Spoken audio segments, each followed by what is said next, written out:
রাজনীতির সাথে কোরআনের কোনো সম্পর্ক নাই। এই নেতারি যদি জিজ্ঞেস করেন সূরা ফাতিহার তরজমা কি, ওর কিন্তু মাস্টার স্ট্রোক করবে।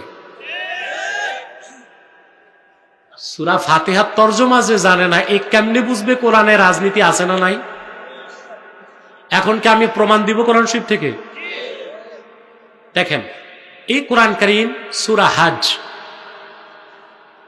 আল্লাহ 41 নম্বর আয়াতে বলেছেন, আল্লাযীনা ইম্মাক্কান্নাহুম ফিল আরদি আকামুস সালাহ ওয়া আতাউয যাকাহ ওয়া আমারু বিল মারুফ ওয়া নাহাউ আনিল মুনকার ওয়ালিল্লাহি আকিবাতুল উমুর। যদি আমি মুহাম্মদ সাল্লাল্লাহু আলাইহি ওয়াসাল্লামের ঈমানদার উম্মতদেরকে রাষ্ট্র ক্ষমতার মালিক বানাই,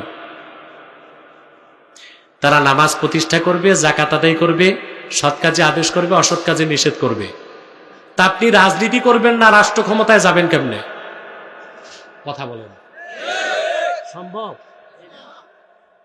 আল্লাহ তো মুসলিমদেরকে রাষ্ট্র ক্ষমতায় যাওয়া আর কোরআনের বিধান দিয়ে রাষ্ট্র চালানো অবিসম্ভাবী ফরজ করে দিয়েছেন। এই জন্য ইসলামের রাজনীতিকে যে অস্বীকার করবে সে কাফের হয়ে যাবে। সমস্ত উলামায়ে কেরাম একমত, আসিয়াসাতুল ইসলামিয়া জুজউল ইসলাম আল্লাযী লা ইয়াতাজাজ্জাউ, ইসলামী রাজনীতি ইসলামের অংশ।